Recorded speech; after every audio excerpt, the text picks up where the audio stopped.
coming from, your standpoint, right? As a storyteller, creator, like looking at ways to be more creative in the way that we're sending the message. What do you think right there is that Web 2 creatives lack versus the Web 3 creatives? And what do you think is that missing, like that missing like bridge that's still, for me, like I see this all the time from again, being on LinkedIn, the Web 2 way of writing to the Web 3 things of writing? God bless them. They're out there. They're still doing their job. I don't know. I think more than anything, there is an enthusiasm around community. Like you said, it's about community. And that's always been the hot topic, hot word within the Web3 space. I've been here for about 4 years now, working with different projects and across a lot of different places within blockchain. And again, there is an enthusiasm to share. And that comes from that open source mentality, right? That like, we want to bring people in, no matter if that's gaming, if that's code, if that's just like, we're going to throw an incredible party.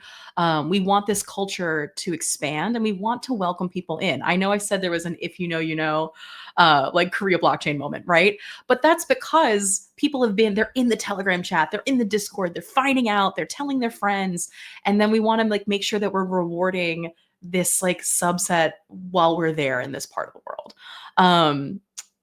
And the people that show up, we want to be able to give to. And that's that same, like, and going back to like Web 2, they're not showing up and showing out. They're trying to get theirs and get out. Whereas here, there's a mentality always of a rising tide lifts all ships. And I think that's true across the Bonk ecosystem. That's true about the partners that we bring on. We want to continue to lift up and help anyone that wants to build. We've even done that with like students, for example. We had a whole student hackathon in Germany this year. Talk about culture. We're everywhere. I'm talking Korea, we're Paris, we're Germany, we're like I'm here in New York, right? We are getting folks excited and giving people opportunities wherever they're ready to meet and work with blockchain tech. I love it. And I love the aspect of education, like you just mentioned in Germany, right? Like education, like I think it's one that like, I think you and I will be able to speak this in the Web 2 sense. And I come from a corporate world and I think you do too as well. And it's like in corporate world. How did you, don't make some... Don't make assumptions. Come on. We do. You know what they always say? Don't assume because you make an ass out of you and me. Well, guess what? I just did that. So don't worry. Look, I think like what education, colleges, and all this stuff, a lot of corporate always gets involved there. Web3 has not yet broken into those. They're starting to. And that's just low-hanging fruit, right? Like low-hanging fruit of things that like marketing practices that are just standard that Web3 has just yet to like, man. Just starting to look at it. Yeah. But Bonk's there. Like that's, I mean, like to bring it all back to Bonk, obviously. Like Bonk did a hackathon this summer with like several major technical German universities and coming back to gaming, but this is again, IRL gaming, it's sports. We were working with BVB, like a German football team.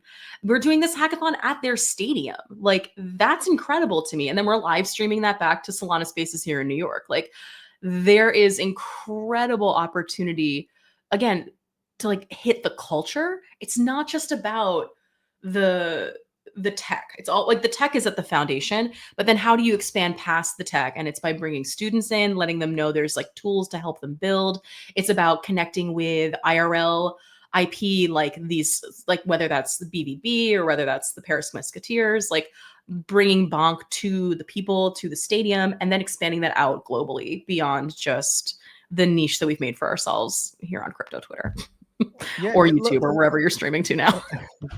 Well, yeah. I mean, by the end of it, we might be on some other new channel. But anyways, look, I think like you mentioned something there, right? Like being at the German like professional level of soccer, right? I don't think I'll use common words here because if I like, we'll throw it away.